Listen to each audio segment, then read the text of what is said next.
Bueno, mis hermanas, en la conferencia anterior estuvimos viendo cuál es el diseño de Dios para la mujer, estuvimos viendo algunas de las implicaciones de ese diseño para el día de hoy. Lo que veremos ahora es la manera como la ideología feminista pretende echar por tierra ese diseño. Veremos también las tácticas que usan para hacer avanzar su agenda y veremos también cómo podemos proteger a nuestras hijas de esa ideología. Ahora, antes de abordar este tema, yo necesito aclarar que simpatizamos con las feministas, sí, así como usted lo oíste, como lo acaba de oír. Empatizamos con las feministas cuando levantan su voz en contra del machismo. El machismo que rebaja la dignidad de la mujer de cualquier manera, el machismo que hace de la mujer un objeto para usar a conveniencia o un objeto del que puede abusar. Mis hermanas y hermanos que están aquí, el machismo es un mal social de la peor clase. Y de hecho yo tengo la convicción de que probablemente de no haber sido por el machismo no habría feminismo. Probablemente. El machismo es un mal social porque distorsiona por completo el papel que Dios le ha dado a la mujer como cabeza del hogar. El que le ha dado al hombre, como cabeza del hogar. Dice Mary Cashin al respecto: el feminismo identifica problemas reales que demandan respuestas reales. Y yo digo amén a eso. El feminismo identifica problemas que son reales, mis hermanas. Pero esas respuestas no se encuentran en el feminismo, sino en un regreso al diseño original de Dios revelado en su palabra. Pretendiendo corregir un mal, las feministas han creado otro mucho peor. La medicina ha resultado ser más dañina que la enfermedad. Ahora, ¿cómo surge el feminismo?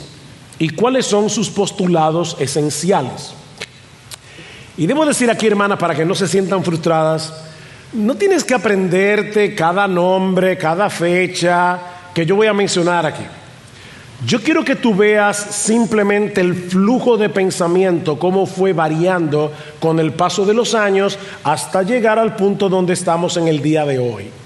Contrario a lo que algunos puedan pensar, el feminismo en realidad no es un movimiento reciente, no es un fenómeno reciente. En 1790, Judith Sargent Murray publica en Massachusetts La igualdad de los sexos, donde ya encontramos el germen de algunas de las ideas que se habrían de desarrollar más tarde en el movimiento feminista. Poco después, en el año 1792, o sea, 2 años después, una inglesa llamada Mary Wollstonecraft publica una obra titulada Una vindicación de los derechos de la mujer. Ahora, yo sé que probablemente este nombre no te resulte familiar, pero Mary Wollstonecraft es la madre de Mary Shelley, la autora del libro de la novela de ficción Frankenstein, que ella publicó en el año 1818.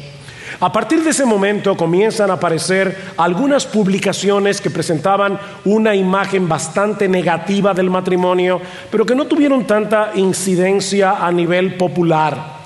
Pero todo eso habría de cambiar radicalmente a partir del año 1848, cuando el pensador alemán Karl Marx publica el Manifiesto Comunista, en el que plantea la destrucción de la unidad familiar como la única salida para poder avanzar en la lucha de clases hacia una sociedad más justa y más equitativa. Por eso es que siempre el feminismo avanza junto con la izquierda. Eso ha sido así a través de toda la historia. Marx coloca el matrimonio dentro del marco general de la lucha de clases, en la que el hombre es el opresor, la mujer es la oprimida. Un problema que no puede solucionarse sin la destrucción de la familia tradicional, que según él es un modelo que impide la liberación humana. La familia impide la liberación humana. Unos pocos años más tarde, en 1859, Charles Darwin publica su archiconocida obra El origen de las especies, en el que Darwin plantea que las mujeres son biológicamente inferiores en el sistema de la evolución. Como bien plantea Caroline McCauley, quizás lo más perjudicial para el hogar fue el hecho de que la teoría de la selección sexual de Darwin localizó la fuente del cambio evolutivo en la lucha masculina por la pareja. O sea, recuerden que en la teoría de la evolución el más fuerte es el que sobrevive, y como los hombres tenían que luchar con otros hombres para obtener una pareja, los hombres evolucionaron más rápido, o sea, convirtiendo a los hombres y la actividad masculina, dice Darwin, en la vanguardia de la evolución. Luego sigue diciendo Caroline McCauley: en el siglo XIX, los darwinistas sociales decían que la razón por la que los hombres eran superiores a las mujeres era que desde los albores de los tiempos, los hombres habían luchado por sobrevivir en el mundo donde eran perfeccionados por la competencia y la selección natural. Y ahora escuchen: en comparación, las mujeres estaban protegidas de este proceso porque estaban en casa con los niños, por lo que evolucionaron más lentamente. ¿Ya van viendo el asunto? Incluso aquellos que intentaron definir a las mujeres contra esa idea de que la mujer era inferior, argumentaban que las mujeres no eran inherentemente inferiores al hombre, pero que su confinamiento en el hogar las dejó con facultades mentales subdesarrolladas o atrofiadas. O sea, ser ama de casa atrofia el intelecto de la mujer. Ahora, con la obra de Marx y con la teoría pseudocientífica, que ni siquiera es teoría, es una hipótesis de Charles Darwin, el camino estaba preparado para la revolución feminista, que recibiría un impulso impresionante con la publicación en 1949 del libro El segundo sexo, escrito por la filósofa francesa Simone de Beauvoir. Mis hermanas, este es uno de los textos más influyentes del movimiento feminista en el siglo XX. Ella plantea que a la mujer se le ha asignado un estatus de segunda clase en la sociedad, ya que este es un mundo definido y controlado por el hombre. Las mujeres, dice ella, han sido forzadas a conformarse al molde que los hombres crearon para su propio placer y beneficio. Entonces, ¿cuál es la solución que propone Simone de Beauvoir? Destruir la superioridad masculina y rehusar amoldarse al papel tradicional asignado a la mujer como esposa y como madre. Ella aboga porque el matrimonio sea una especie de unión libre que los esposos pueden romper en cualquier momento, que el aborto tiene que ser legalizado, y escuchen esto, que el Estado tiene que asumir la responsabilidad de los hijos. Y la lógica es evidente: si el Estado no se hace cargo de los niños, dice Simone de Beauvoir, la mujer no podrá desarrollarse plenamente por causa de la maternidad y continuará subyugada dentro del esquema machista implantado en nuestra sociedad por la superioridad masculina. Una frase una frase que es muy icónica de Simone de Beauvoir es: que nada nos limite, que nada nos defina, que nada nos detenga, que la libertad sea nuestra propia sustancia, ya que vivir es ser libre. En un principio, el libro de Simone de Beauvoir no tuvo mucho impacto en los Estados Unidos, hasta que en 1963, una periodista norteamericana llamada Betty Friedan publicó una obra titulada La mística femenina, en la que ella plantea estas mismas ideas de Simone de Beauvoir, pero en una forma más potable para la mente norteamericana.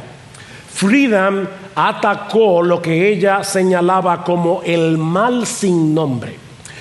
¿Y qué es este mal sin nombre? Dice ella, el hastío, el aburrimiento, la falta de propósito que sufren las mujeres por dedicarse a la vida familiar en vez de desarrollar su potencial fuera de ese ámbito. O sea, según ella, estas mujeres experimentan el miedo inquietante de que la vida te está pasando de largo. ¿Alguna vez te has sentido así? Obviamente cuando las mujeres leían eso, dicen, eso es. Por eso es que estoy tan aburrida.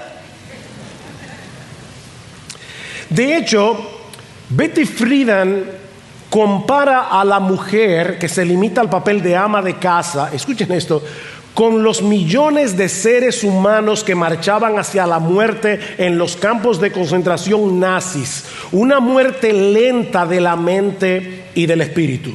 Según Betty Friedan, esta es una crisis del crecimiento de las mujeres, un punto de inflexión desde una inmadurez que ha sido llamada feminidad. ¿Oyeron eso? Una inmadurez que ha sido llamada feminidad hacia una plena identidad humana. Rebecca Merkel, a la que yo citaba en la sesión anterior, subraya esta frase de la inmadurez llamada feminidad a la plena identidad humana. Y luego ella pregunta, ¿cuál era la inmadurez? La feminidad misma.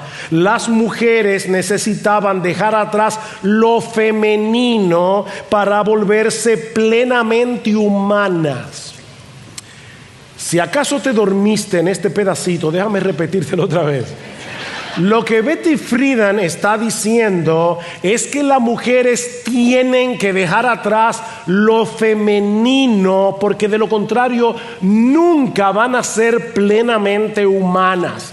Y yo quiero hacer un paréntesis aquí. Yo no quiero ponerme a filosofar en esta hora, pero la pregunta que yo le haría a Betty Friedan es, ¿y quién eres tú para definir lo que es la naturaleza humana? Si el hombre fue creado a imagen de Dios, yo puedo saber lo que es el hombre porque tengo con qué compararlo. Pero tan pronto yo quito a Dios del panorama, ¿cómo yo defino lo que es naturaleza humana?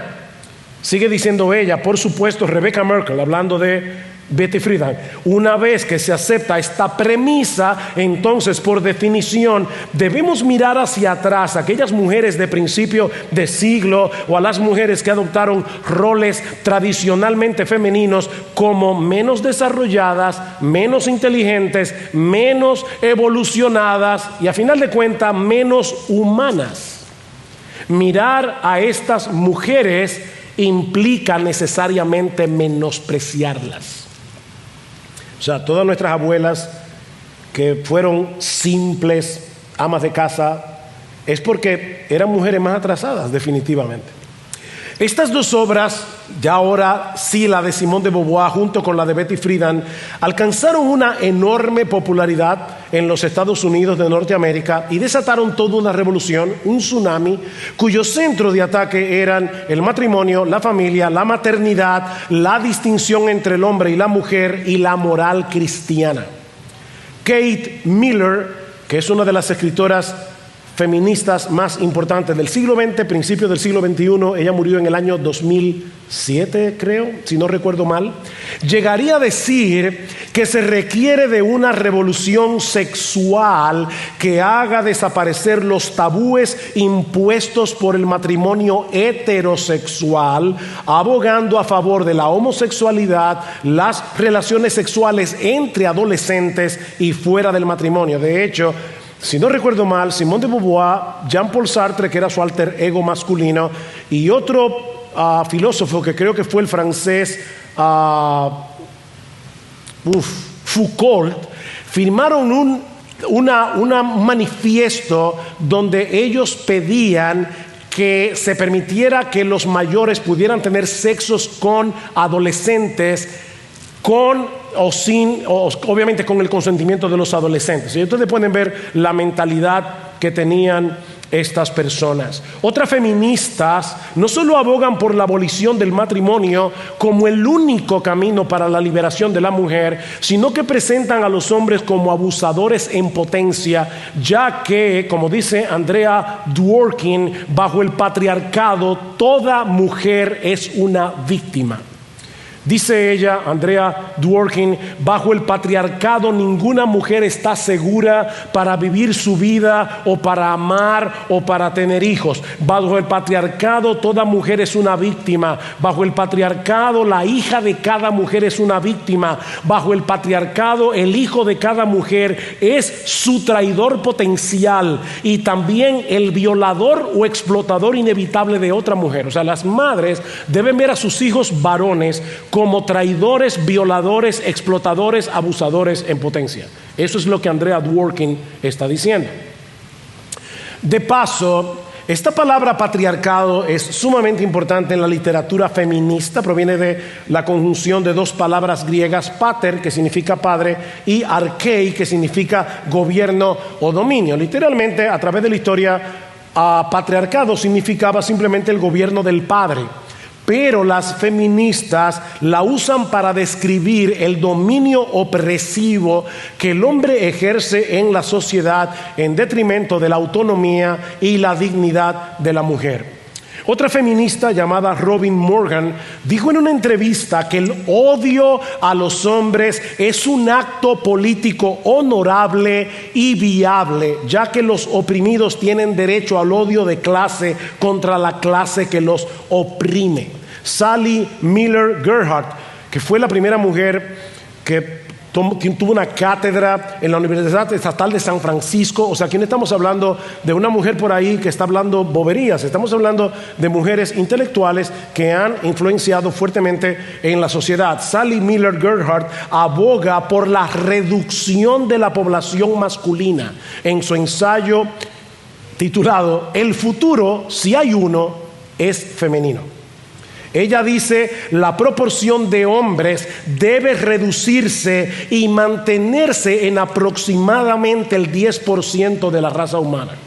Es por eso que muchas ideólogas feministas plantean el lesbianismo como la única forma de liberación del patriarcado que mantiene a las mujeres oprimidas como clase más débil. La feminista Cheryl Clark, que de hecho Andrea Dworkin y Cheryl Clark eran lesbianas, publicó en 1981 un libro titulado Lesbianismo, un acto de resistencia, donde ella dice, debemos saber que la institución de la heterosexualidad, es decir, relación sexual entre un hombre y una mujer, es una costumbre intransigente a través de la cual las instituciones supremacistas masculinas aseguran su propia perpetuidad y control sobre nosotras. O sea, mientras defendamos la relación sexual entre un hombre y una mujer, estamos manteniendo el patriarcado y estamos oprimiendo a la mujer.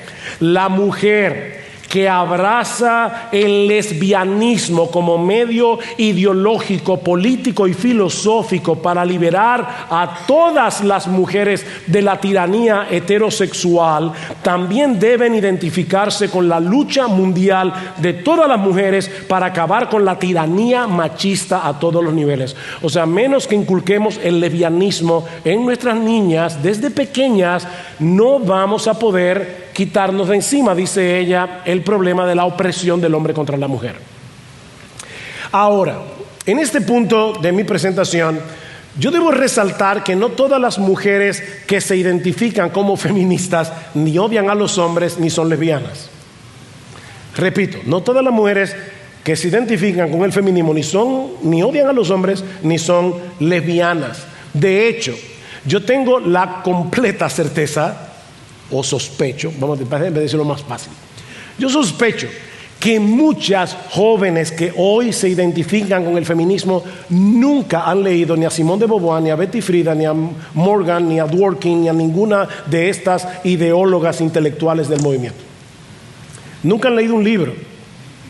Lo que pasa es que escuchan algo, como voy a ver en un momento, que les suena lógico.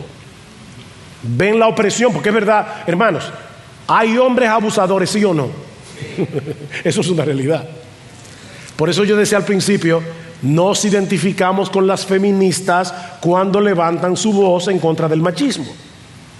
El problema es que el remedio, como yo decía, ha sido peor que la enfermedad. Ahora, la razón por la que estoy trayendo estas citas es porque yo quiero que ustedes entiendan lo que realmente está detrás de esta ideología. El feminismo toma problemas reales como el de la violencia que sufren muchas mujeres a mano de hombres abusadores y a partir de ahí lo conectan con problemas irreales. Todos los hombres son abusadores. Todos los hombres son opresores y violadores en potencia. El matrimonio tradicional atenta contra la libertad de la mujer. ¿Ven? O sea, ellos están tomando un problema que es real y están saltando de ahí a problemas que no son reales. Y luego que han hecho eso, entonces repiten hasta el cansancio sus supuestas soluciones. Ahora bien, alguien ha dicho muy sabiamente que ningún ser humano nace ideologizado. Ningún ser humano. Ningún niño nace feminista o ninguna niña. Como ningún niño nace siendo machista. Nadie nace siendo ideologizado, dice esta persona. Por el contrario, el proceso de diseminación de malas ideas es una construcción social. Han pasado 63 años desde que Betty Friedan publicó La mística femenina en 1963, poco más desde que Simone de Beauvoir publicó El segundo sexo. La pregunta es, ¿cómo fue que nosotros llegamos aquí? Porque miren, hermanos, este mundo se ha vuelto loco. Este mundo está patas arriba. La pregunta es, ¿cómo fue que llegamos aquí? Bueno, eso nos lleva a mi segundo punto de esta mañana, las tácticas femeninas que usan las feministas para promover su ideología. Las tácticas feministas que usan para promover su ideología. En primer lugar, a través de la educación y de las instituciones académicas. Mis hermanas, el feminismo se ha infiltrado en el sistema educativo a todos los niveles. A todos los niveles. Desde lo más temprano hasta las universidades para promover sus ideas feministas a través del currículo, asegurando que los estudiantes internalicen esas creencias desde jóvenes. Las feministas han copado nuestro sistema educativo. De ahí su insistencia de separar a los niños lo más temprano posible. Hoy día los niños van a un preescolar casi siendo bebés. Y hoy nosotros vemos eso como normal. Pero mis hermanas, eso es anormal. Es una idea que ha sido normalizada por el movimiento, por la ideología feminista para despegar al niño lo más temprano posible de sus padres, para que a través del lenguaje se repita una y otra vez los postulados feministas. Ellas usan el lenguaje feminista, obviamente, como instrumento de control del comportamiento humano. Una de las feministas más importantes de nuestra generación, que de hecho ha visitado América Latina varias veces, es la feminista lesbiana también, Judith Butler. Y ella dedica un capítulo completo de su libro El género en disputa. De hecho, recientemente, o hace unos años, una universidad, no recuerdo de qué país latinoamericano, le dio a Judith Butler un doctorado honoris causa. Y en el libro El género en disputa, ella dedica un capítulo entero al tema del lenguaje. El lenguaje. Según ella, se debe cambiar el orden establecido y remodelar el lenguaje, obteniendo así nuevos comportamientos, nuevas normas sociales y logrando así una nueva realidad. O sea, ahora tenemos que decir todos y todas. Y en algunos casos todos y todos y todes. Estaba viendo un video de unos padres que van a hacerse una sonografía y la ginecóloga o la sonografista le dice: felicidades, tienen un niñex. Y dice: pero ¿es varón o hembra? No usemos ese tipo de etiquetas, porque ya comenzamos inmediatamente a denigrar a los bebés porque son niñas. O sea, es una ideología, es una cosa increíble. Tienes un niñex. No, tú tienes un niño o una niña. Mis hermanos, déjenme hacerle una pregunta. ¿Cómo es que el niño aprende a hablar? Porque el niño no aprende a hablar enseñándole gramática española. El niño aprende a hablar por la repetición. Tú tomas a un niño y le dices: ya no llores, que te voy a dar el biberón. Ahora viene tu biberón. Y de repente el niño, biberón. Ya el niño aprende que eso, ¿verdad?, que le da la leche se llama biberón. Bueno, así es que el niño aprende. Es por eso que Judith Butler insiste en la importancia de la práctica de la significación repetitiva. Hay que repetir y repetir y repetir y repetir. O sea, las mujeres que están a favor del aborto no están a favor de la muerte, están a favor de la libre elección de la mujer. ¿Se dan cuenta? Es un cambio del lenguaje. Ella llega a decir que es el lenguaje patriarcal el que, con sus estructuras heteronormativas y patriarcales, separa las relaciones sexuales libres, oponiéndose a prácticas como el incesto, por ejemplo. O sea, ella está diciendo: ¿saben por qué nosotros vemos el incesto como algo malo? Porque el patriarcado se ha ocupado en repetir una y otra vez que eso es malo, pero nosotros tenemos que quitarnos eso de encima y tener relaciones sexuales libres, aún con nuestros propios hijos e hijas. En segundo lugar, yo le decía a alguien que esta charla casi tiene que ser restringida por lo menos a 14 años. En segundo lugar, a través de los medios de comunicación y la cultura popular. A través de los medios de comunicación y la cultura popular. Hermanos, los medios de comunicación, la cultura popular, han venido a ser instrumentos potentes para la propaganda feministas. Programas de televisión, películas, músicas, redes sociales. Estaba leyendo, yo no vi La Mujer Maravilla, que se estrenó en el año 2017, creo, la última, pero esa película, La Mujer Maravilla, ha sido objeto de estudios y de discusiones en foros políticos y educativos, porque presenta a una mujer empoderada. ¿Ustedes se dan cuenta que ahora casi siempre la jefa de la policía es una mujer? Aparece una mujer que con zapato de taco acaba con 5 hombres y no se despeina. ¿Ustedes creen que eso es lógico? No lo es. Pero es una forma de comenzar a cambiar nuestra percepción de la mujer. Promueven una perspectiva de la mujer que es totalmente contraria al diseño de Dios y caricaturiza y desprecia ese diseño.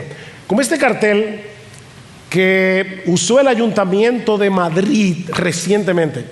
Miren esto, qué sutil. Nada más que feminismo, nada menos que igualdad. Esto fue en febrero de este año, en Madrid.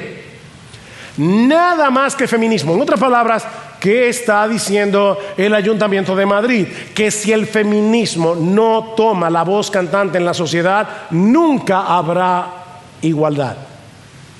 Y las mujeres ven eso, las niñas ven eso y llegan a decir: definitivamente el feminismo es una bendición.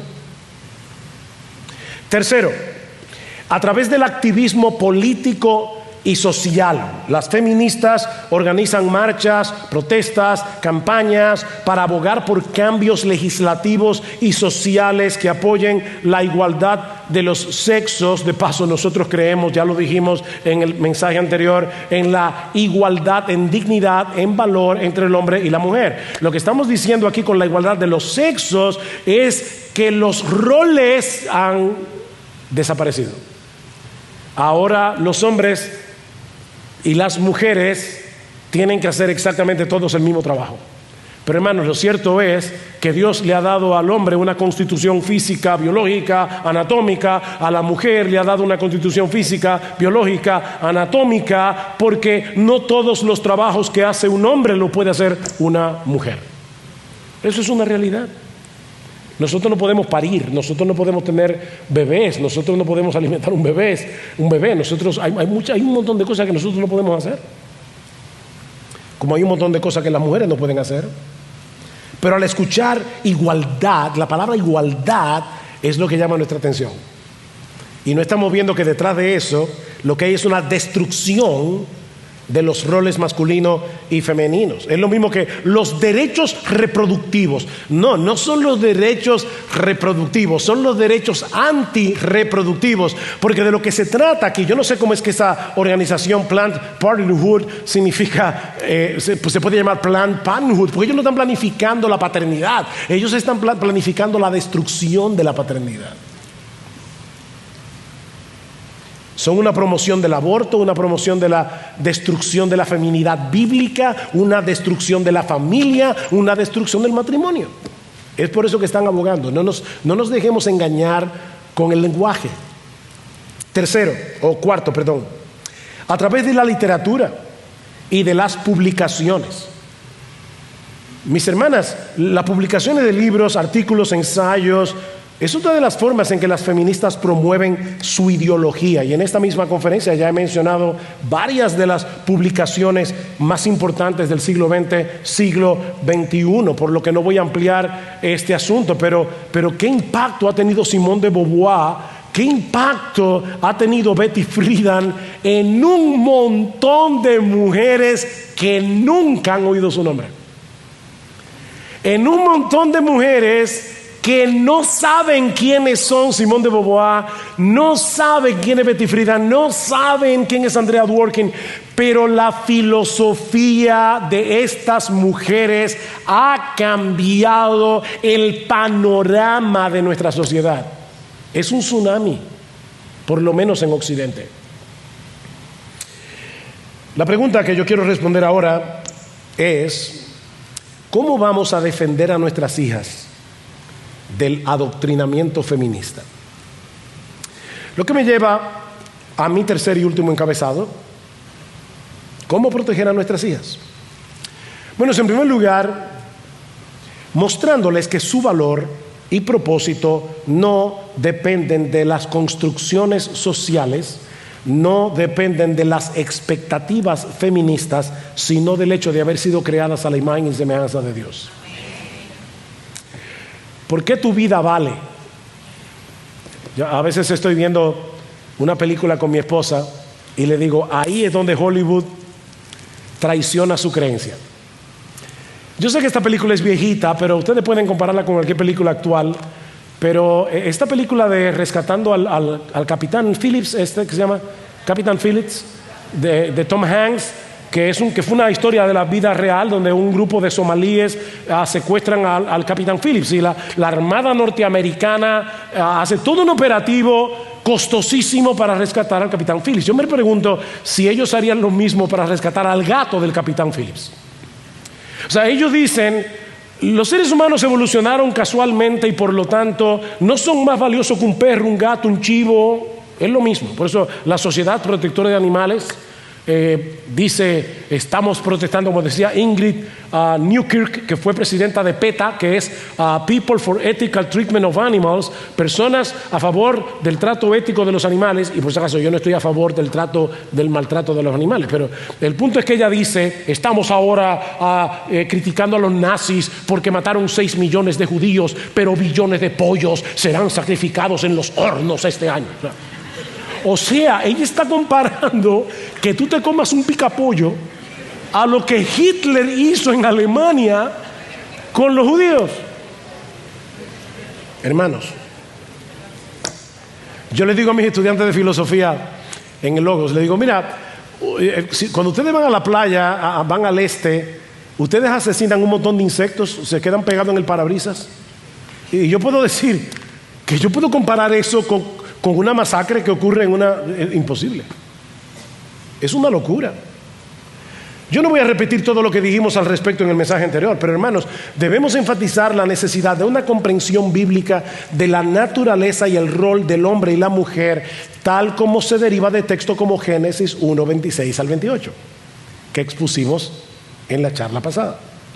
Nuestra identidad, nuestra dignidad, nuestro valor, nuestro entendimiento de lo que significa ser hombre, de lo que significa ser mujer, se derivan únicamente de las Escrituras.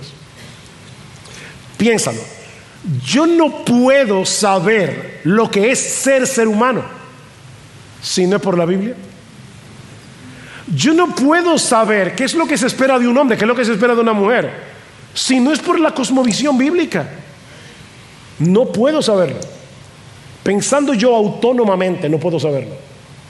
Segundo, acabo de mencionar la cosmovisión, educando a nuestras hijas en una cosmovisión bíblica. Educando a nuestras hijas en una cosmovisión bíblica. Por eso es que la educación cristiana es tan importante. Yo apoyo 100% a los colegios cristianos. ¿Por qué? Porque un colegio cristiano no solamente está enseñando matemática, biología, ciencias sociales, es que está traspasando al muchacho la educación a través del filtro de la cosmovisión bíblica. Piensen en la cosmovisión como el polvo del café. Cuando tú cuelas café en la mañana, el líquido que sale huele a café, parece café, tiene el color del café, sabe a café. ¿Sabes por qué? Porque es café. Bueno, lo que nosotros estamos llamados a hacer es educar a nuestros hijos a través del polvo de la cosmovisión bíblica, porque mis hermanos, la Biblia, este libro, no es simplemente un libro de moral y cívica. Este libro ni siquiera es simplemente un mensaje de salvación de mis pecados para ir al cielo. Este libro me da el lente que yo necesito para interpretar correctamente la realidad. ¿Hay un Dios o no? ¿Hay una eternidad después de esta vida o no? ¿Cuál es el valor de un ser humano en contraposición al valor de un perro, de un chivo, de un gato? ¿Qué significa ser hombre? ¿Qué significa ser mujer? ¿Cómo se supone que yo me comporte con otros seres humanos? Yo necesito este lente, porque de lo contrario, mis hermanos, mis hermanas, yo no estoy viendo la realidad como la realidad es. Nosotros tenemos que traspasar a nuestros hijos, tenemos esa responsabilidad como padres, una cosmovisión bíblica. Leemos el libro de Daniel y decimos, wow, esa determinación que tuvo Daniel de no dejarse eso mismo. ¿Y cómo pasó eso? Un muchacho que probablemente llega a Babilonia a los 17 años de edad, le cambian el nombre, le cambian el currículum. Sin embargo, Daniel se mantuvo fiel a Dios. ¿Sabes por qué? Porque cuando Daniel llegó a Babilonia con 17 años, él sabía lo que creía. Él sabía lo que creía. En otras palabras, nosotros tenemos la responsabilidad de enseñar a nuestros hijos a mirar la realidad, toda la realidad, a través del lente de las Escrituras. Sin este libro, mis hermanos, todo pierde sentido. No hay propósito. Decía Nietzsche, el filósofo alemán, que el hombre inventó a Dios y después lo mató. La muerte de Dios. Pero él le decía, en otras palabras, a los ateos de su época, ustedes son unos inconsistentes. Porque ustedes no se dan cuenta que cuando yo mato a Dios, yo borro la línea del horizonte. Ya yo no sé si subo, si bajo, si me acerco, si me alejo.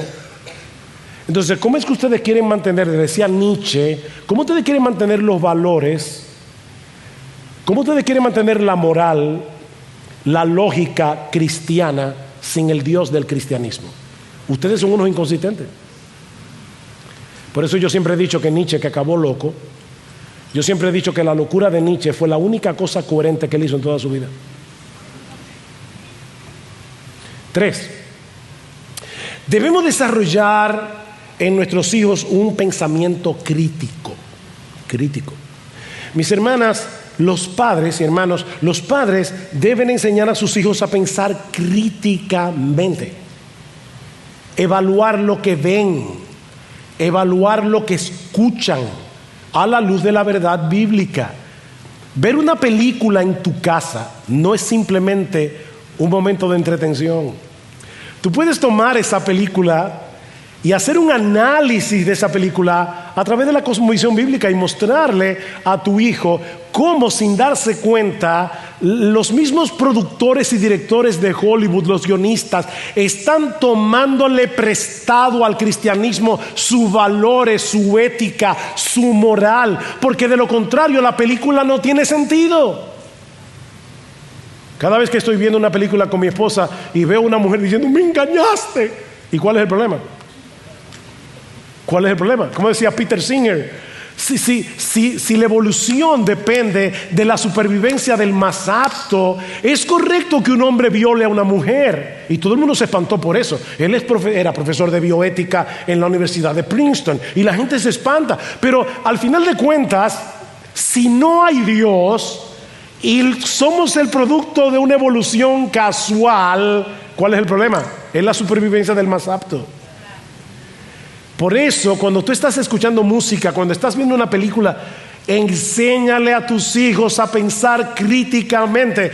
Ese es un momento valioso de enseñanza. Por supuesto, el problema hoy día, lamentablemente, es que muchos hijos se están criando solos. Y no le pidas, y no estoy menospreciando a las mujeres que tienen que trabajar como amas de casa, pero no le pidas a la que tiene que trabajar ayudando en la casa, no le pidas a una persona que trabaja de esa manera que eduque a tus hijos. Perdón, yo me perdí con el tiempo hace rato. ¿Qué tiempo me queda? No, Laura y Mildred, ¿qué tiempo me queda? Ustedes son la jefa hoy aquí. Es que quiero saber si doy un ejemplo o sigo de largo. Hace muchos años, gracias. Hace muchos años yo leí un artículo en Reader Digest que me llamó poderosamente la atención. Estaba escrito por una mujer que no era creyente, pero ya nada más el título del artículo fue chocante para mí. Se titulaba ¿Qué hace una mujer tan inteligente como tú quedándose en casa? Ese era el título del artículo. Y ella dice que era una mujer ejecutiva que trató de tener el salir embarazada para poder seguir avanzando en el mundo corporativo hasta que ¡pam!, sale embarazada. Tiene su bebé, le dan un tiempo, ¿verdad?, off, fuera del trabajo, y ella se dedica a buscar una niñera. Una niñera que fuera creativa, inteligente, que le enseñara a su hijo a pensar, que le enseñara a su hijo cómo evaluar las cosas, etcétera. Pero en lo que está buscando a la niñera ideal, y cada vez que entrevistaba a una decía, no, esta no es, sale embarazada por segunda vez. Y dice que ahora la búsqueda de la niñera ideal se hizo más fuerte. Y me llamó la atención el final, la conclusión. Ella decía, hasta que finalmente, después de muchas entrevistas, después de mucho buscar, me di cuenta que la niñera que estaba buscando era yo. ¿Se dan cuenta, hermanas, que criar un bebé, criar un niño, es una tarea que exige mucha sabiduría, mucha energía, mucho tiempo, dedicación, intencionalidad? Una ex feminista dice esto: no debemos olvidar que una de las premisas de la militancia intelectual de izquierda, que siempre viene casada con el feminismo, es no atacar a los fuertes de mente, sino a los débiles o a aquellos que por sus circunstancias son más propensos a recibir esas ideas con esperanza y sin cuestionarlas o profundizarlas. Ese es el blanco de ataque de las feministas. Personas que no piensen mucho y agarrarlas cuando están tiernecitas. Yo no estoy diciendo con eso que para ser feminista no se puede ser inteligente. No, hay muchas mujeres inteligentes que son feministas. Pero lo que estoy diciendo es que mientras más débil de mente sea una muchacha, más propensa será para ser ideologizada. Cuarto, modelando los roles bíblicos en nuestra vida cotidiana. Mis hermanos, los padres deben modelar los roles bíblicos en el hogar. Esto no solo se refiere a la estructura familiar, o sea, el padre es la cabeza, etcétera. No, es a la actitud de servicio, de amor, de respeto mutuo que deben exhibir los hombres sobre todo. Nuestras hijas deben ver cómo se viven estos principios en casa. Eso proporciona a las jóvenes un ejemplo práctico, poderoso de lo que significa seguir a Cristo en todos los aspectos de la vida. Para que cuando las feministas tomen a nuestras hijas en la universidad y les digan que todos los hombres son unos abusadores y unos violadores en potencias, ellas puedan decirle: bueno, yo no sé quién fue que te crió a ti, pero mi papá no es así. ¿Saben que muchas jóvenes han abrazado el feminismo porque la propaganda feminista en contra de los abusos del patriarcado no son una mera teoría para ellas? Muchas provienen de hogares donde el padre es un abusador y abusaba física, emocional, espiritualmente a la familia, de manera que sus mentes son un terreno fértil para aceptar la premisa de que todos los hombres son abusadores en potencia. Hombres, protejan a sus hijas, mostrándoles lo que implica ser un líder siervo, en la forma como amas, sirves, proteges a tu familia. Quinto, ¿cómo defender a nuestras hijas? Mostrándoles la belleza del cristianismo y la dignidad y el valor que Cristo le asigna a la mujer.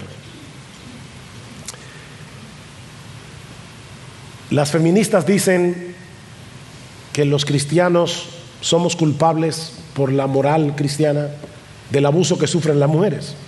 Pero lo cierto es que en vez de oprimir a la mujer, es el cristianismo el que realmente las libera para que pueda ser mujer.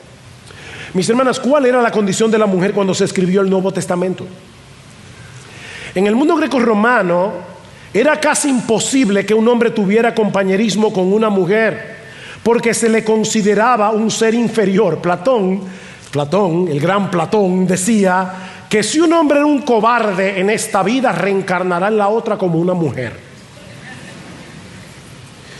En el Imperio Romano, las mujeres tenían una condición similar a la de los esclavos. De hecho, el estatus legal de la mujer en el mundo greco-romano se identificaba con la palabra imbecilitas. ¿De dónde viene la palabra imbécil? Así veían los romanos, en su mayoría, a las mujeres. Ahora, fue en ese contexto, mis hermanas, en la que los apóstoles escribieron bajo la inspiración del Espíritu Santo, textos como Gálatas capítulo 3 versículo 28, que en Cristo ya no hay hombre ni mujer. O sea, no es que los roles se han destruido en Cristo, es que en Cristo ni el hombre ni la mujer tienen más ventaja espiritual. Ambos son salvos igualmente, ambos son hijos de Dios, ambos son uno en Cristo. Efesios 5:25, maridos, amad a vuestras mujeres, así como Cristo amó a la iglesia y se entregó a sí mismo por ella. Primera de Pedro capítulo 3, versículo 7, y vosotros maridos igualmente vivid con ellas sabiamente, dando honor a la mujer como al vaso más frágil. ¿Ustedes se imaginan a un individuo que fue criado en el contexto del mundo greco-romano escuchando a los apóstoles decir eso? Esto tiene que haber sido súper revolucionario. Es el cristianismo, no el movimiento feminista, el que aboga por la dignidad y el valor de la mujer como un ser creado a la imagen de Dios. Es por eso que donde quiera que el evangelio ha llegado, ha tenido una influencia determinante para el bien de las mujeres. En la India, por ejemplo, era común el infanticidio de niñas. Era más rentable tener un niño que era productivo, tener una niña que había que casar y todo lo demás. Entonces el infanticidio de niñas era de lo más común. Como también era común el satí. El satí era la práctica que cuando moría el esposo, a la viuda se la quemaba viva junto al cadáver del marido. ¿Y saben cómo la India logró abolir esa maldición? Por la influencia del misionero Guillermo Carey, que se opuso a la práctica del satí hasta que logró que fuera legalmente abolida. Lo mismo ocurre en África. Cuando moría el jefe, se mataba a todas sus esposas y sus concubinas, práctica que también fue eliminada cuando el cristianismo penetró en el continente africano. Así que no es el cristianismo el que oprime a la mujer, ni mucho menos el que da pie para que sean maltratadas y esclavizadas. Miren, mis hermanos, varones, hombres masculinos, el que se apoye en la enseñanza bíblica para justificar el machismo, para justificar el abuso contra la mujer, el maltrato contra la mujer, es una persona que está pisoteando la imagen de Dios que Él implantó en esa mujer. Está distorsionando la enseñanza bíblica. Hermanas queridas, no dejen que estas vanas filosofías les roben la joya preciosa de un espíritu afable y apacible que es de grande estima delante de Dios. Ser madre, ser esposa en un mundo caído es un reto, todo un reto, pero es también un enorme privilegio que grita a voces que Dios no se equivoca en lo que hace. Elizabeth Elliot decía que el pecado condenable de Eva fue la arrogancia. Eva, dice ella, procuró usurpar a Dios, un pecado fatal, más allá de lo peor que pudiera haber imaginado. En su lugar, Eva debió haberle dicho a la serpiente: déjame ser mujer. De paso, Elizabeth Elliot fue misionera junto con su esposo a los Aucas, y cuando mataron a su esposo Jim Elliot, ella volvió con su niña Valerie de 5 años a ser misionera en la misma tribu que mató a su esposo. Elizabeth Elliot sabía hebreo, sabía griego y manejaba perfectamente muchos otros idiomas mejor que muchos hombres. Y es esta mujer la que está diciéndole a otras mujeres, cuando el mundo quiera ideologizarlas, cuando el mundo quiera que ustedes pisoteen el diseño original de Dios, míralo a la cara y dile: por favor, déjame ser mujer. Hermanas, Cristo vino a rescatarlas de la vana manera de vivir que el mundo promueve para que puedan funcionar de acuerdo al diseño original de Dios. Tan pronto el pecado entró en el mundo, Dios prometió un Salvador, precisamente a través del vientre de una mujer. ¿Saben para qué? Para deshacer las obras del diablo. Cristo las compró para que puedan exhibir como mujeres la gloria del Dios que las creó para ser mujeres. Miren, mis hermanas, si hay algo que el mundo, el hogar, la iglesia y la sociedad necesita, son hombres y mujeres piadosos que asuman con gozo su masculinidad y su feminidad. Hombres que sean hombres, no machos. Mujeres que sean mujeres. Dice en Proverbios capítulo 14, y ya estoy terminando. Dice en Proverbios 14:1 que la mujer sabia edifica su casa, mas su necia con sus manos la derriba. Las feministas llevan años demoliendo sus propios hogares. Las feministas llevan años destruyendo los cimientos de nuestra sociedad occidental. Pero nosotros somos la sal de la tierra. Nosotros somos la luz del mundo. Nos toca a nosotros volver a levantar los muros que han sido derribados. Ahora, ten en cuenta que destruir y construir son dos labores, dos actividades muy diferentes que requieren de herramientas diferentes. La solución ahora no está en marchar con pancartas, gritar, exigir, cabildear. Esos son los instrumentos que usan las feministas. Como bien señala Rebecca Merkel, si queremos empezar a construir, tendremos que actuar en fe, llevando a cabo un montón de pequeños y aparentemente insignificantes actos de obediencia. Cada acto de sacrificio, cada acto de obediencia de una mujer y de un hombre, obviamente, está cimentando otro ladrillo en esa pared que las feministas han derribado. Casadas, solteras, anímense y animen unas a otras a vivir su feminidad delante de un mundo que necesita desesperadamente que las mujeres vuelvan a su puesto de combate. Nosotros necesitamos que las mujeres vuelvan al puesto de combate que muchas han abandonado, viviendo en fe y en dependencia del Espíritu Santo para la gloria de Dios en Cristo. Que Dios las bendiga.